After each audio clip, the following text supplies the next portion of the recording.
comme chef Rabah Orad.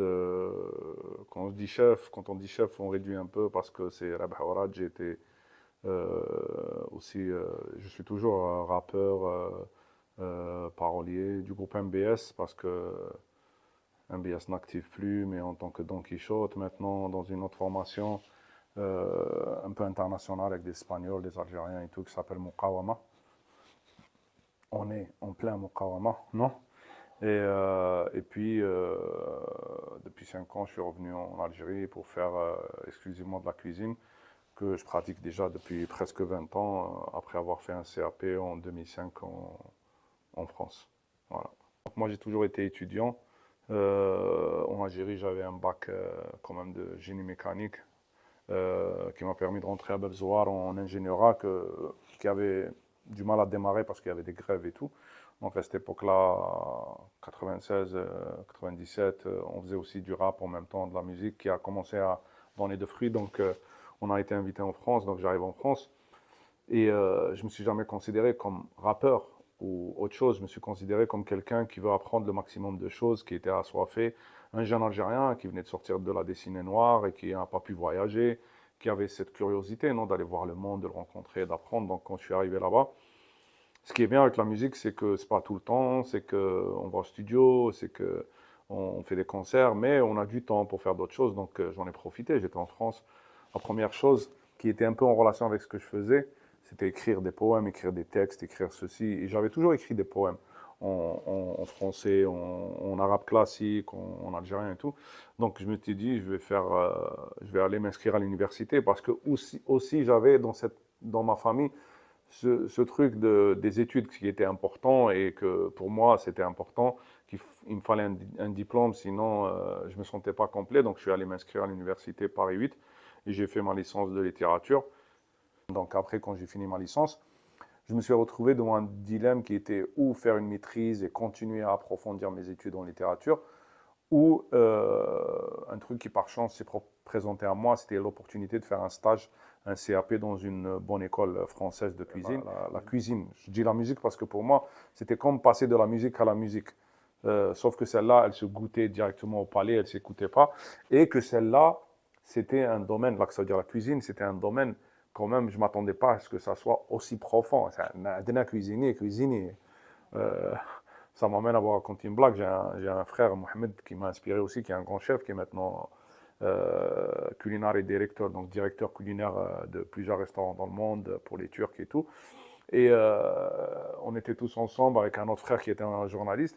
Et il y a un ami de mon père, un vieux du quartier, qui vient et nous dit, qu'est-ce que vous devenez les jeunes, qu'est-ce que vous faites? Il nous avait comme ça, les frères réunis. Il dit à mon grand frère, toi, il dit, oh, je suis ingénieur et tout. Et toi, moi, je suis à Babzoar en train d'étudier génie mécanique. Et mon autre frère, il dit, toi, il dit, moi, je suis chef du Hilton à Alger. Il dit, cuisinier? Il dit, oui. Ok, faut juste pas devenir voleur. Vous voyez ce que je veux dire? Il lui a dit en kabyle, ألا تكر ضا يديري. Pour ceux qui comprennent kabyle. ألا تكر ضا يديري. غير السرقة اللي ماشي مليحة. Vous voyez ce que je veux dire? Donc, c'est ça l'image d'un cuisinier. Alors qu'un cuisinier à l'étranger, au fait, c'est devenu tu sais, je sais pas moi, un créateur, comment dire, un designer, un chimiste, un physicien, un alchimiste, un dessinateur, un sculpteur. Et il doit connaître de tout, même de la sociologie, de l'anthropologie, de la recherche. Et il doit être aussi quelqu'un qui est capable de fermenter, qui est capable de faire de la conservation, des salaisons, et qui doit aussi être gestionnaire, ça veut dire qu'il doit être aussi restaurateur, qu'il doit être donc businessman, donc il doit être capable de faire des études de marché, il doit être capable aussi d'être manager, manager des équipes, il doit être capable de les gérer, de les motiver. Donc c'est un truc de malade, quoi.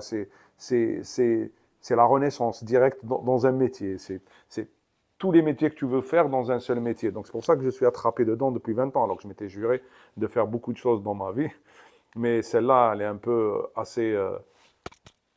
ça te remplit, quoi, prenante. Je ne regrette pas la vérité. Ça a été dur, hein. C'était dur parce que quand on commence, tout ce que je vous raconte, il faut travailler pour y arriver. Mais au début, on pèle des pommes de terre, hein. On se retrouve avec des montagnes, comme disait l'autre, des montagnes de petits pois à démêler, on se retrouve avec des casseroles de purée, on se retrouve avec des trucs, on se brûle, on se coupe, on se fait crier dessus. Ce que j'essaie de ne pas faire, mais la vérité, je le fais des fois, parce que c'est la pression, c'est dur en cuisine et tout. La nouvelle génération essaie de ne pas faire. C'est un milieu super dur, quoi. D'accord? C'est hyper dur.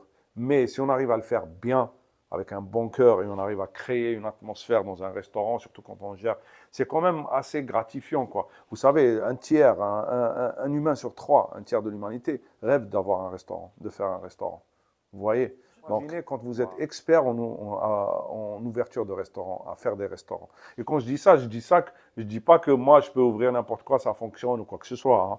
Et je dis que mon plaisir, mon travail, c'est de faire des restaurants. Pas seulement pour moi, mais pour les gens et tout.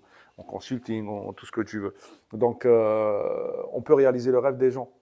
C'est incroyable. On peut même les aider à ce que ça soit pas terrible parce que, ouais, un tiers rêve. Mais partout dans le monde, même en Algérie, 95% ferment la première année. Vous voyez, et 5%, il y en a 1% d'eux qui restent au bout de 3 ans. Parce que on rêve, mais c'est un métier à part entière, c'est un business à part entière, c'est difficile, c'est pas facile à gérer. C'est pas facile à gérer. Parce qu'il y a des périssables. Parce que des périssables, ça veut dire des produits que vous allez perdre au bout d'un jour, des fois. Donc, le rêve peut devenir cauchemar rapidement. Et il y en a beaucoup qui sont en train d'écouter ou de lire et qui savent de quoi je parle. Si à Londres, il y avait les 10 meilleurs, la crème de la crème des food critiques, et la gastronomie à Londres et un peu partout dans le monde occidental est assise sur les food critiques, surtout dans les hautes sphères de la gastronomie, c'est-à-dire on parle des étoiles Michelin et tout, les 10 meilleurs d'Angleterre, je peux vous sortir de chacun d'entre eux, A. Gill, J.L. Correns, Jay Rayner, Faye Mashler, des gens, c'est quand tu dis leur nom dans la gastronomie, dans l'hospitality industry en Angleterre, ça tremble, tu vois. Tous, je peux te sortir un article en anglais où il y a écrit de la poésie sur ce que j'ai fait, ce qu'on a fait avec notre équipe au Wormwood, d'accord. C'est juste que, voilà, à la fin, avec mes associés, on n'était pas d'accord sur des principes plus internes, plus ou moins familiaux. C'est la seule raison pour laquelle le restaurant s'est arrêté. Parce que l'EHNA est beaucoup plus important que n'importe quelle réussite. Aussi, il faut définir réussite. C'est quoi la quantité d'argent, la réussite? C'est quoi la réussite? Pour moi, la réussite, c'est de faire ce qu'on aime, c'est de travailler. Il y a quelqu'un qui a dit, faites quelque chose que vous aimez comme métier et vous ne travaillerez pas un seul jour de votre vie. D'accord?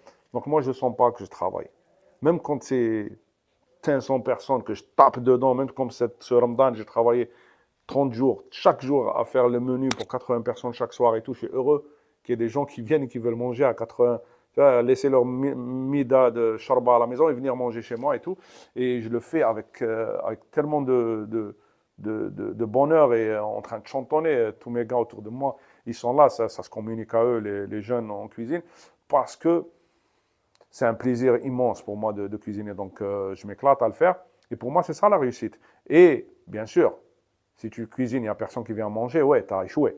Mais si tout le monde vient et que ça fonctionne, c'est très bien. Après, les autres vont le mesurer à la quantité d'argent, 3 millions d'euros, 500 000. Ah non, s'il a fait 50 000, c'est pas bien. C'est pas une réussite et tout ça. Si ça parle beaucoup, c'est pas une réussite. Ça parle pas assez de toi, c'est pas une réussite et tout.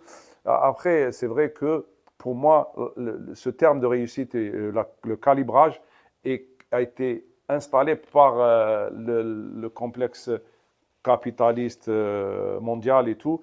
Et pour moi, c'est de fausses valeurs. En fait, les valeurs sont faussées par rapport à ça. Donc, je suis content quand vous dites votre réussite et tout. Je le prends bien, je le prends comme un compliment et tout. Mais voilà, pour moi, il faut se rendre compte que la réussite, elle est dans ton bonheur et celui de ta famille, celui de tes amis, celui des gens autour de toi. Donc, je suis allé voir le M-Suite Hotel et je trouvais que c'était incroyable quand même ce qu'ils ont créé. C'est-à-dire cet petit hôtel. J'adorais que ce soit, c'est populaire, que ce soit dans un quartier populaire comme Dar el-Beda, excentré, mais qui est un bijou, qu'ils aient décidé de mettre un bijou là-dedans, que ce soit pas central ou un truc comme ça, et que ce soit fait par un designer algérien, Fodil Saddiqui, qui est un génie à part entière, et qu'ils aient créé cette chose, je dis, on a besoin de mettre une belle gastronomie là-dedans. Ils m'ont convaincu de venir travailler là-bas. Et donc, M Suite Hotel, c'est le M. Donc, le M en arabe, c'est le mime. Donc, Myriam a appelé le restaurant Mime.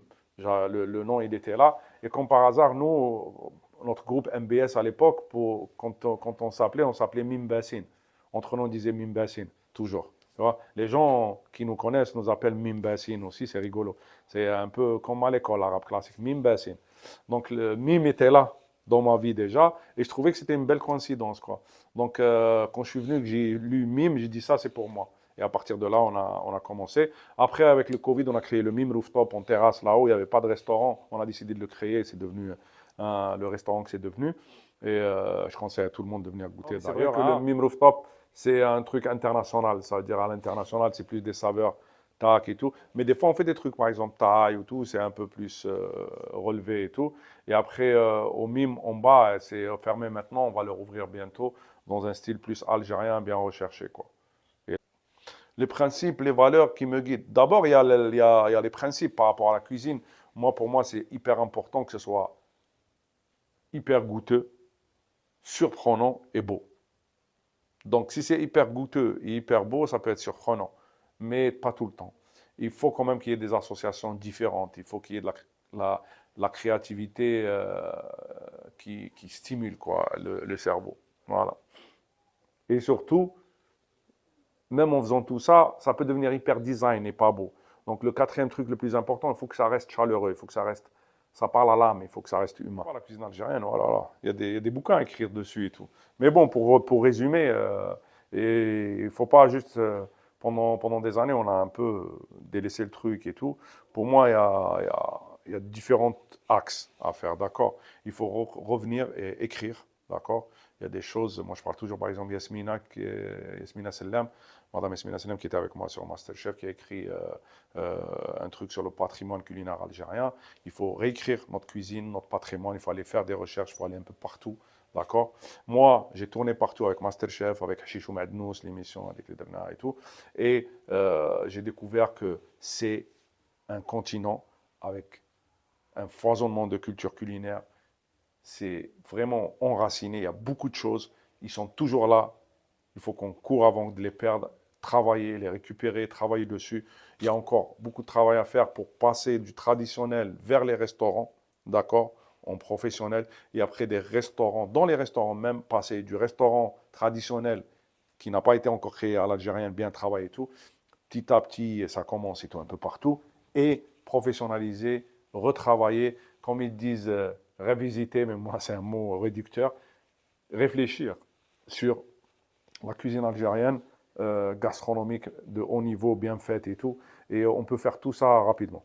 D'ailleurs, on fait toutes ces parties-là au restaurant nous-mêmes, et je pense qu'il y en a beaucoup qui travaillent encore. Il y a des gens qui créent aussi des associations. Il faut défendre à l'international aussi notre cuisine, ne pas laisser le vide, la nature a horreur du vide, d'accord, pour défendre ce patrimoine-là.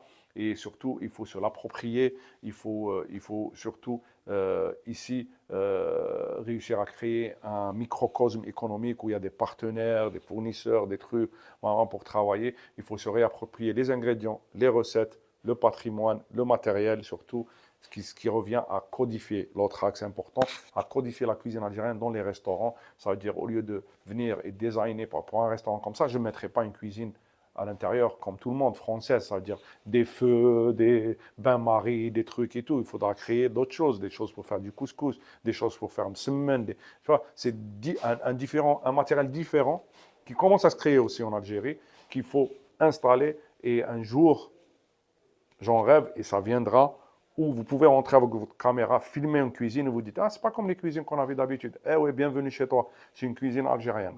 Les dernières hyper tendances culinaires, comment ça s'est fait les dernières années, ça a commencé avec la japonaise, après la thaïlandaise, après,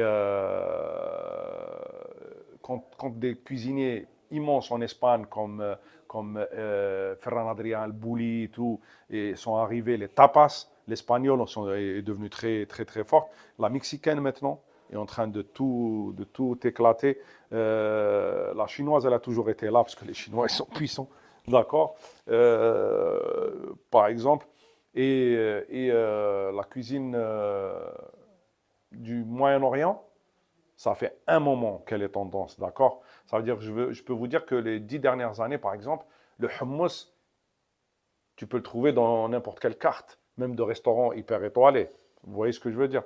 Donc, des choses comme ça. Et pour la mexicaine, le guacamole, tu vas le trouver partout. Nous, tu vas trouver le couscous. Mais tu vas trouver des plats, des éléments et tout. Mais qu'une cuisine entière devienne une tendance, il faut qu'elle soit tendance chez elle. D'accord? Il faut d'abord être prophète chez toi. Tendance, c'est par exemple les bowl food. C'est des bowls où il y a plein de riz et tout. Poké food, poké bowl, ramen, bibimbap, boboon, qui était là depuis longtemps et tout. Il y a beaucoup la tendance sur tout ce qui est street food. Il y a beaucoup la tendance sur en gastronomie vraiment étoilée. La tendance est revenue à l'ancienne, mais vraiment profondément, c'est-à-dire la fermentation. C'est l'une des choses les plus importantes maintenant dans des étoiles Michelin. Si tu ne sais pas fermenter, il n'y a rien à faire. D'accord? Donc, c'est ça les tendances qui sont en train de dominer là-dedans. Et que l'un des moments forts, c'est un moment très très simple, très subtil. Mais quand j'arrive dans la premier restaurant étoilé, c'est celui de Pierre Gagnère, qui lui allait loin, qui lui est un des précurseurs de la cuisine moléculaire et tout, qui est un des précurseurs en tant que Français qui sont allés chercher le japonais, le cru, l'umami, toutes ces choses-là et tout. Donc, je débarque et quand même, j'avais pas le décodeur, quoi, mrakkab. J'étais pas, mais quoi tu m'as flashé? J'étais pas flashé, quoi. Donc, je suis arrivé, j'étais là depuis un an dans ses cuisines et tout. Je faisais machinalement les choses, je les faisais bien, parce que je montais, j'étais arrivé chef de partie, j'étais en train d'avancer bien dans ma carrière chez lui.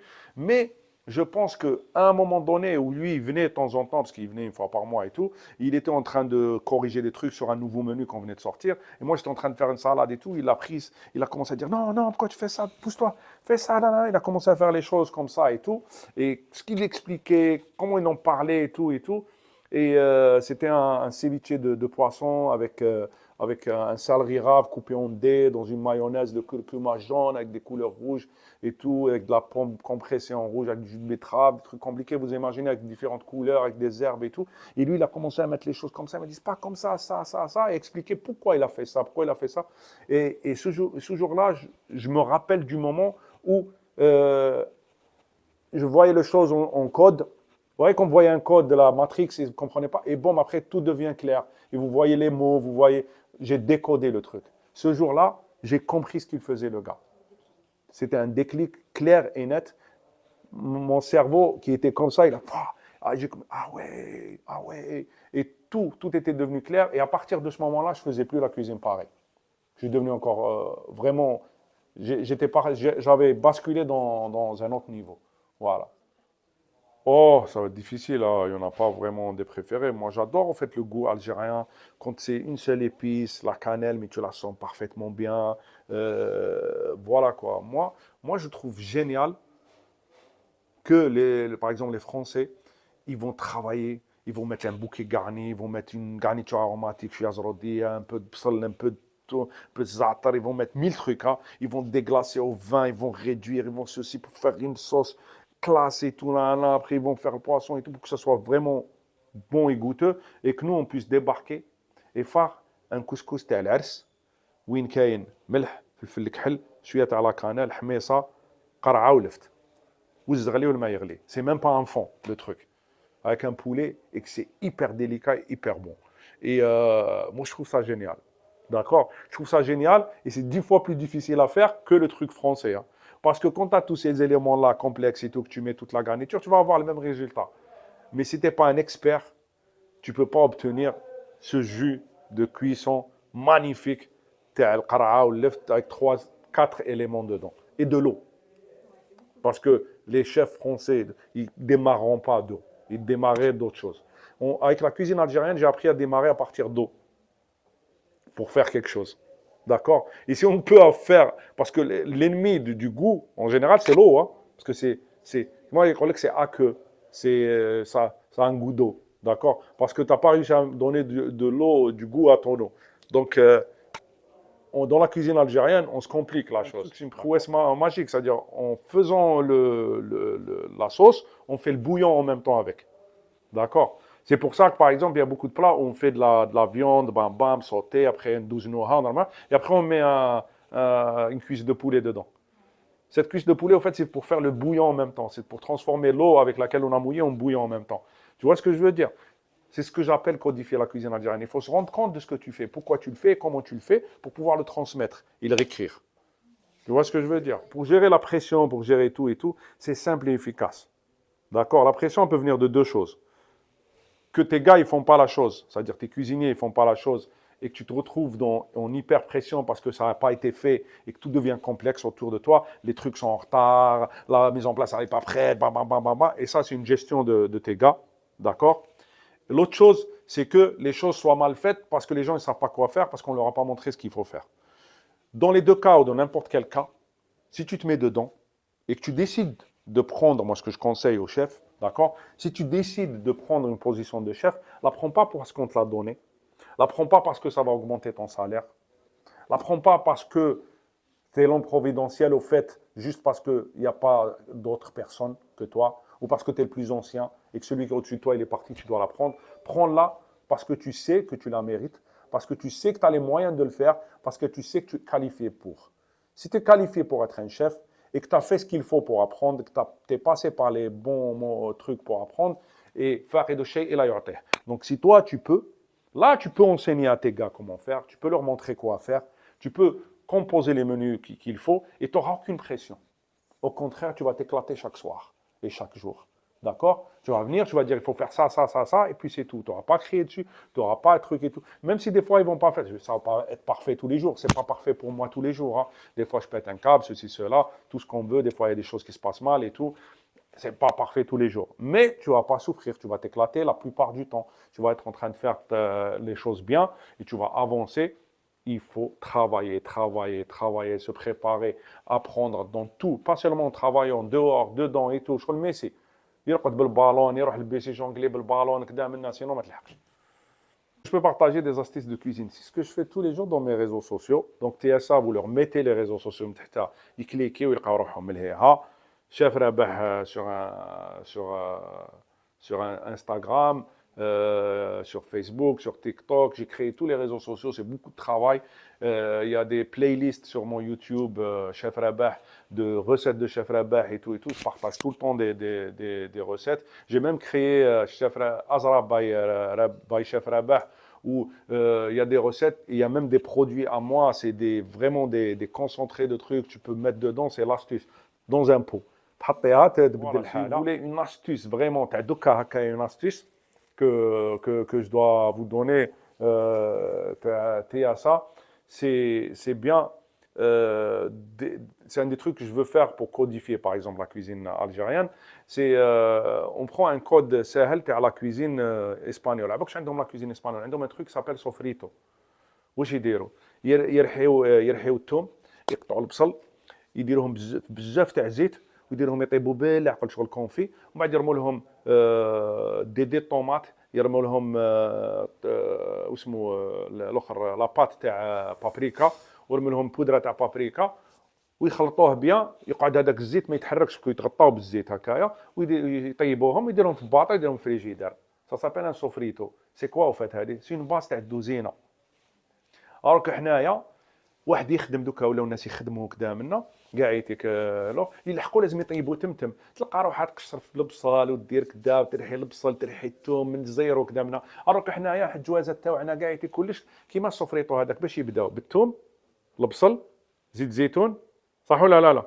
فوالا اون بو فيغ سا اون فوا بالجمعه. قشر بزاف ثوم، قشر كيلو بصل، حكمهم قطعهم كاع يتيك، دير ريتلا زيت زيتون، شويه ملح، شويه فلفل الكحل، طاك دوز العفسه تاعك كاع يتيك، ديرها في باطا، بردها، ديرها في فريكو، مغطيها بالزيت ما تحركش 15 يوم.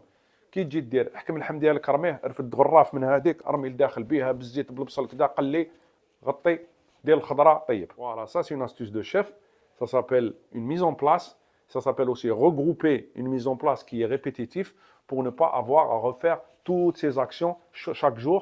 Vous gagnerez un temps incroyable. وشوفوا بلي شاف رابح اللي عطاها لكم.